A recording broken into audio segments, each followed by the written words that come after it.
इसका एक पक्ष और साथियों समझना है कि जो ये राजनीति धर्म से राजनीति कर रहे हैं, अब इसका अगला असर क्या होने वाला है कि धर्म से राजनीति करके ये जो हिंदू धर्म है उसको भी नष्ट कर रहे, उसको भी बर्बाद कर रहे। ये हमको समझना है। हिंदुत्व का जो दर्शन है, हिंदुत्व का दर्शन, हिंदू धर्म का जो विचार है, हिंदू धर्म की जो संस्कृति है, हिंदू धर्म का जो समाज है, उस समाज के अंदर भी विघटनकारी जो विचार है वो लेकर के आता है और समाज को बांटता है, समाज के अंदर विकृति पैदा करता है। जैसे हम मनुस्मृति की बात करते हैं तो हमको पहले समझना है कि मनुस्मृति बहुत ही सुनियोजित तरीके से समाज का आर्थिक रूप से वर्गीकरण किया गया था। अब आज की तारीख में ये वापस उसी की बात करते हैं मनुस्मृति का, जो आज असंभव है। पहली बात हमको ये समझना है, और वो करने की कोशिश करेंगे तो समाज उसको स्वीकार नहीं करेगा और बेवजह समाज के अंदर अराजकता पैदा करेंगे। और वर्तमान समय में ये विचार लोगों के दिमाग में डाल रहे हैं, जिस कारण से हिंदू धर्म के अंदर जो दलित हैं, जो निम्न वर्ग की जातियां हैं, जो जिनको मनुस्मृति में शूद्र कहा गया था, उनके ऊपर अत्याचार बढ़ रहे हैं और तरह तरह से यातनाएं बढ़ रही। ये पिछले कुछ समय से जो बराबरी का भाव था उसके अंदर फिर बराबरी खत्म होकर के वापस वही वर्ण व्यवस्था, छुआछूत, इनको नीचे रखना, ये वाली सोच फिर से विकास कर रही है। तो ये करने की कोशिश कर रहे हैं, जो असमानता फिर से समाज के अंदर पैदा करना चाहते हैं। तो एक तो ये नकारात्मक पक्ष है जिसको हमको समझना है। दूसरा साथियों समझना है कि जो हिंदू धर्म है, इससे जो पॉलिटिक्स कर रहे हैं, इससे हिंदू धर्म की भी एकता कमजोर हो रही। आप अभी देखेंगे कि जितने भी बाबा बैरागी हैं, जो बड़े बड़े गुरु हैं, धर्म गुरु हैं, वो गुरु बड़े बड़े जो बाबा हैं, वो धर्म के लिए काम करते थे, धर्म से लोगों को समझाते थे, धर्म के विचारों का प्रचार प्रसार करते थे और उनका स्वतंत्र एक अपना साम्राज्य था, जिस साम्राज्य से वो धर्म को आगे बढ़ाने की कोशिश कर रहे हैं। अभी वो सारे साम्राज्य जो है धर्म के साथ में राजनीति के साम्राज्य बन गए। हर एक जो बड़ा बाबा है, उसके जो भक्त हैं, उसके जो चेले हैं, उसको जो पसंद करती है जनता, उसके विचारों के साथ जो जनता खड़ी हुई है, वो बाबा उन लोगों को वोट बैंक के रूप में समझता है और उनको बाकायदा विधिवत तरीके से किस पार्टी को वोट करना है आज की तारीख में वो उनको समझाया जाता है। यानी जो ये धर्म के नाम पे जो संस्थाएं थी, ये अब राजनीति के नाम पे संस्था बन गई, ये राजनीति करने लगे। तो इससे धर्म का जो है स्वतः वजूद कमजोर हो रहा है। ये हमको समझना है, बहुत ही नकारात्मक बात है जिसको हमको ध्यान रखना है। और दूसरा, इनका जो आज की तारीख में जो संसाधन है, जो ग्लैमर की दुनिया है, ये ग्लैमर की दुनिया से अलग थे। वो इनको बहुत सारी संपत्ति, बहुत सारी दौलत इकट्ठा करने का शौक नहीं था। मगर अभी हम देखते हैं कि जितने बाबा हैं वो ग्लैमर के उसमें आ गए और बड़े बड़े बाबा, उनके साथ पुलिस, बहुत सारी गाड़ियां, 200-400 गाड़ियां, ये ग्लैमर जो है ना, ये बाबाओं के अंदर काम घर कर गया और उसके लिए संपत्ति इकट्ठा कर रहे हों। तो अब इससे क्या है, जो हमारा पुरातन में जो ऋषि मुनि थे, ब्राह्मणवादी दर्शन जो हमें बताता है, उनके पास तो एक घास फूस छोटी सी कुटिया होती थी और उस कुटिया में रहते थे, जो भी जंगल में मिलता था उसको खाते थे, उसके हिसाब से तप करके समाज को दिशा देते थे।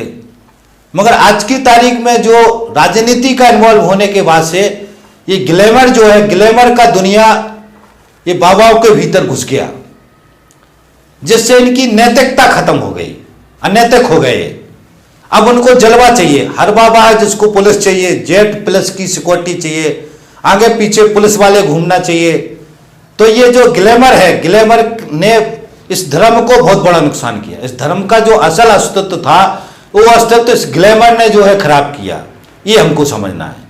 और ग्लैमर क्यों हुआ? क्योंकि धर्म से राजनीति हो रही है, इसलिए धर्म के जो धर्म गुरु हैं वो भी राजनीतिक गुरु बन गए अभी आज की तारीख में। ये हमको समझना है। इसलिए जो धर्म का स्वतः जो अस्तित्व है वो कमजोर हो गया। एक बात ये समझना है हमको, जो सबसे नकारात्मक बात है धर्म के लिए, उसके आगे की बातें समझना है साथियों कि धर्म जो है, जो आस्था का सवाल था, आज की तारीख में धर्म राजनीति का टूल बन गया। धर्म का मतलब मेरे धर्म के जो कार्यक्रमों से है। पहले राजसत्ता का मामला अलग था और धर्म का मामला अलग था। लोग धर्म को स्वतः आस्था से अपने हिसाब से धर्म को मानते थे, पूजा करते थे, त्योहार मनाते थे, सब लोग मिलजुल के करते थे। और जैसे सावरकर ने भी कहा है कि आर्य थे, अनार्य थे, उन्होंने सबको पर्दे में जोड़ा है इस हिंदू दर्शन के अंदर।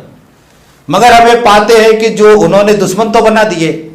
तो ये जो धर्म है, धर्म के अंदर आज की तारीख में जो नॉर्मल गतिविधियां हैं, वो भी गतिविधियां राजनीति के माध्यम से होती हैं।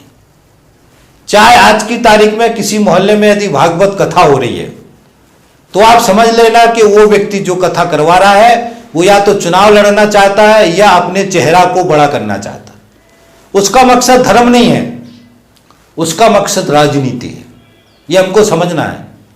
आज की तारीख में जितने भी यात्रा धार्मिक निकलती हैं त्योहारों पे, चाहे चुनरी यात्रा हो, चाहे वो बम भोले वाले निकलते हैं, जितनी भी यात्राएं निकलती हैं, सारी यात्राओं के पीछे पूरी पॉलिटिक्स होती है। आज की तारीख में नेता होते हैं, नेताओं के होर्डिंग्स लगते हैं, बड़े बड़े होर्डिंग्स लगते हैं। और जो ये बीच में उनको चाय नाश्ता या खाना खिलाने के लिए टेंट लगाते, सारे राजनीति नेता होते हैं। पूरी एक पार्टी वर्किंग करती है पीछे से इस धर्म के काम के लिए। तो अब इससे क्या हो गया कि ये धर्म के त्योहार भी राजनीति के टूल बन गए। यहां तक ये हो गया साथियों कि जो नौ दुर्गा रखती हैं, नौ दुर्गाओं की कमेटी में भी आजकल विवाद होने लगा, क्योंकि नौ दुर्गा की कमेटी का जो अध्यक्ष है या उसकी जो कमेटी है, वो भी एक तरीके से राजनीतिक रूप से सचक लोग हैं, ऐसा मानते हैं राजनीति वाले। तो आज की तारीख में पूरी तरीके से हर जगह राजनीति का जगह बन गया। तो हम ये पाते हैं कि धर्म को राजनीति में जो इस्तेमाल करने का कोशिश की, इसलिए धर्म का स्वतः वजूद खत्म हो गया। ये हमको समझना है। अब स्वतः कोई कार्यक्रम नहीं होते हैं। जो भागवत कथाएं पहले गांव के लोग या शहर के लोग कलेक्शन करके, आम आदमी, और जो उसमें पार्टियों का कोई मतभेद नहीं था तो करते थे, वो वाला धर्म का प्रचार और धर्म के जो कार्यक्रम है वो होना बंद हो गए। मंदिरों के अंदर भी देखेंगे आप, जितने भी मंदिर है उसके पीछे से बहुत जगह आरएसएस वर्किंग करता, बहुत सारे लोग करते हैं। जो मंदिरों के पीछे भी पूरी पॉलिटिक्स है। ये हमको समझना है साथियों। तो इससे राजनीति का धर्म में प्रवेश होने से धर्म का भी खतरे में हो गया, ये हमको समझना है। और दूसरा बचा कुचा काम आरएसएस ने, वो बीजेपी ने कर दिया। अभी आज की तारीख में जो हिंदू धर्म के लोग हैं, जिन्होंने अपने आप को घोषित कर दिया कि हम हिंदू धर्म की पार्टी है, खासतौर से भारतीय जनता पार्टी, यदि भारतीय जनता पार्टी कहीं चुनाव हार जाती है तो वो उनके लोग हिंदुओं को गाली बकते हैं, और जो उनके विरोध में है, इसका मतलब वो हिंदू नहीं है, वो अहिंदू है या हिंदू विरोधी है। तो आप हिंदू के अंदर भी बंटवारा कर रहे हैं। आप देखेंगे कि जब चुनाव होते हैं, हमारे देश में कांग्रेस है और बीजेपी है, तो कांग्रेस को हमेशा मुसलमानों का ये लोग हैं, मुसलमानों के पक्ष के लोग हैं, मुसलमान हैं ये, इस तरीके से बनाने की कोशिश आरएसएस कर रहा है पीछे से। इसलिए आप देखेंगे कि वो मोतीलाल नेहरू का भी वीडियो मिल जाएगा कि ये तो मुसलमान थे, बाकी लोग भी मिल जाएंगे। उनका कनेक्शन जोड़ते हैं, वो इनको सबको मुसलमान बनाते हैं, गांधी परिवार को, ताकि ये अगर मुसलमान घोषित हो गए तो फिर ये देश के दुश्मन है, और देश के दुश्मन है तो फिर इनको हराने में आसानी हो जाएगी, हिंदू वोट बैंक को कन्वर्ट करने में आसानी हो जाएगी। तो हमको समझना है साथियों, जो नॉर्मल आम आदमी है देश का, उसको राजनीति के नाम पे भी, पार्टियों के नाम पे भी, हिंदू मुसलमान के नाम पे बांट रहे हैं। अभी जैसे दिग्विजय सिंह है, तो उसको वो हिंदू है मगर वो हिंदुओं का दुश्मन है, ये बना दिया उसको। इस पॉलिटिक्स से हिंदू धर्म खतरे में हो गया, ये समझना है हमको। हिंदू धर्म का स्वतः अस्तित्व कमजोर हो गया। अब आगे क्या होगा इस धर्म का, ये तो समय बताएगा। क्या परिस्थिति बनेगी, समय बताएगा। मगर हमको साथ ये समझना है कि हिंदुत्व के दर्शन की जो पॉलिटिक्स है, जो हिंदू धर्म के आधारित है, इससे हिंदू धर्म भी नष्ट होने की कगार पे है। उसका नष्ट होना शुरू हो गया। इसलिए बड़ी संख्या में आप देखेंगे जो दलित हैं वो बौद्ध धर्म में कन्वर्ट हो रहे हैं। बड़ी संख्या में दलितों के साथ जैसे ही अत्याचार बढ़े तो बौद्ध धर्म में कन्वर्ट हो रहे हैं। और जो बीएसपी हो या और भी लोग हैं जो अंबेडकर को अपना आइकॉन मानते हैं, वो सारे लोग हिंदू धर्म से अलग होने की बात कर रहे हैं। अब ये धर्म के साथ राजनीति जुड़ने का नतीजा है कि इस राजनीति के नाम पे जो अत्याचार हो रहे हैं, राजनीति के नाम पे जो उपद्रव हो रहे हैं, लिंचिंग हो रही है, मुसलमानों की लिंचिंग हो रही, दलितों की लिंचिंग हो रही है, जिसको ये आरएसएस के लोग कर रहे हैं पीछे से। तो इसकी वजह से जो पीड़ित वर्ग है वो इस हिंदू धर्म को छोड़ के दूसरा धर्म में कन्वर्ट हो रहे हैं। ये हमको समझना है।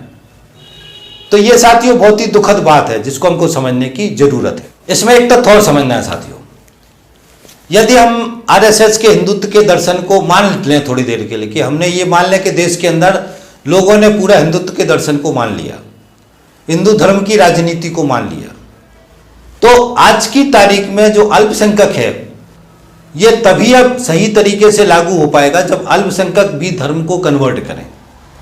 ये इसका थ्योरी है। मगर हम ये समझना है कि किसी लोगों से, किसी व्यक्ति से क्या हम धर्म परिवर्तन इस तरीके से उसका लिंचिंग करके, उसको मार के, उसको दादागिरी करके, उसके अधिकार छीन के या उसको डरा के, उसके ऊपर अत्याचार करके क्या हम किसी का धर्म परिवर्तन करा सकते हैं? ये हमको समझना है। धर्म एक निजी मामला है। धर्म आप किसी से प्यार से उसको समझ के अपने आप को अच्छा बना करके फिर आप उसको अपने में शामिल होने की अपील कर सकते हो। आप हिंदू धर्म को बर्बाद कर दोगे, हिंदू धर्म को राजनीति का टूल बना दोगे, हिंदू धर्म को तरह तरह तरीके से लोगों से लिंचिंग करवाओगे, लोगों से अराजकता पैदा करवाओगे, दंगे फसाद करवाओगे, हिंदू मुसलमान के दंगे कराओगे और इस तरीके से धर्म की जो परिस्थिति बनाओगे उसमें फिर लोगों से कहोगे कि आप हिंदू धर्म में कन्वर्ट हो, तो कैसे होगा?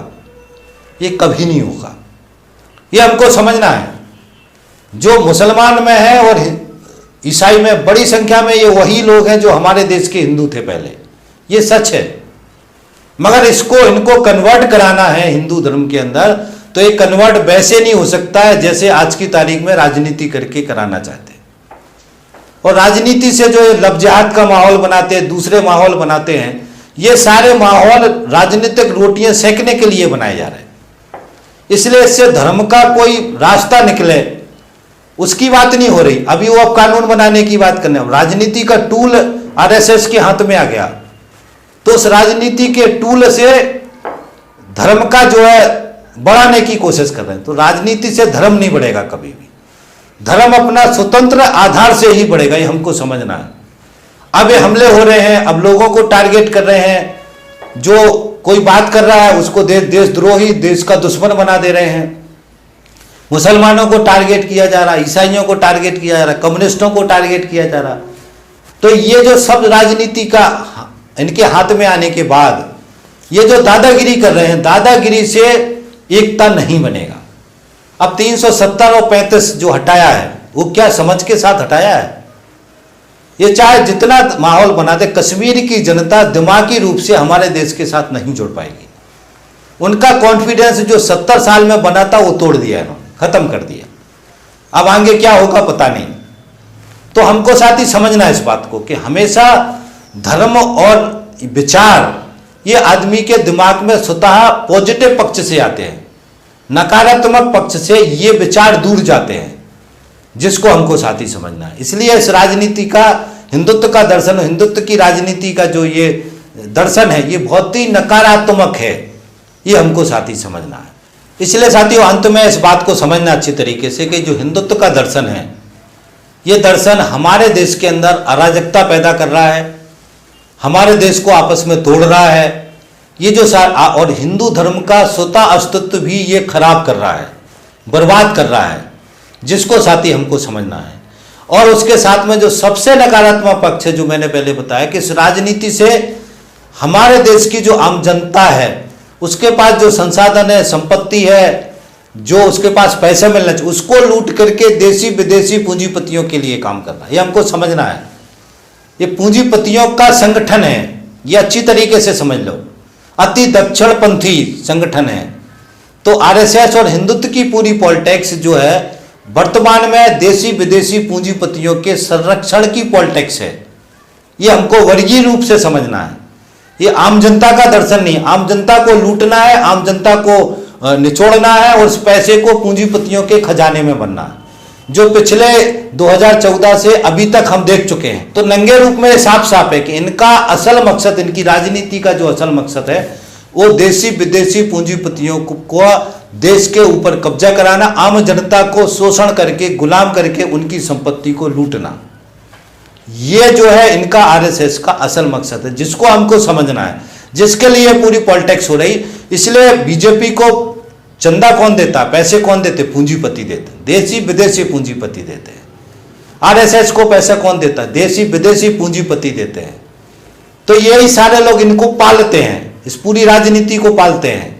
ये हमको साथी समझना। और ये राजनीति मनुष्य को, आम जनता को दिमागी रूप से गुलाम बनाने के लिए वो इसका इस्तेमाल करते हैं पूंजीपति वर्ग। ये हमको समझना है साथियों। तो अब इतना काफ़ी है मेरे को लग रहा, अब इस वीडियो को यहीं ख़त्म करता हूँ। और ये नकारात्मक जो पक्ष थे वो हमने आपके सामने रखे साथियों। मुझे उम्मीद है कि आप इस सारे तथ्यों को अच्छी तरीके से समझ पाए होंगे।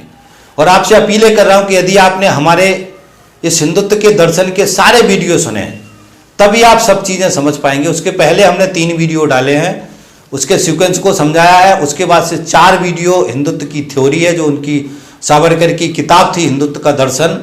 तो आपसे अपील है कि सारे 10 वीडियो को आप सीक्वेंस से सुनेंगे तो हिंदुत्व की राजनीति है, पॉलिटिक्स है, इसको आप अच्छी तरीके से समझ जाओगे, इसके सारे पक्षों को समझ जाओगे।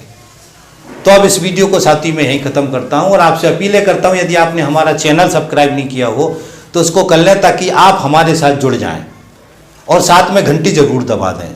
और उसके साथ में साथियों दर्शन सीरीज के वीडियो जरूर सुने। हमने ऋग्वैदिक काल से दर्शन की सीरीज को कवर किया है, सारी जानकारी विस्तृत है, तो उसको सुने समय निकाल करके। और साथ में इन सारे वीडियो को शेयर करवाने में सहयोग करें, ये हमसे आपसे अपील कर रहे हैं, क्योंकि हम अकेला इसको शेयर नहीं कर सकते हैं। आप सोशल मीडिया पे बड़ी संख्या में, ताकि देश की जनता इस सारी जानकारी को सुने और सही तरीके से समझ पाए, ताकि हम देश को बचा पाएँ, देश की जो हमारी सामूहिक संस्कृति है, विरासत है, उसको हम संरक्षित कर पाएँ, इस अराजकता से देश को बाहर निकाल पाएँ। तो आप साथियों शेयर करवाने में सहयोग करोगे, इसी आशा उम्मीद के साथ मैं अपनी बात खत्म करता हूँ। थैंक यू साथी, धन्यवाद, थैंक्स। मिलते हैं अगले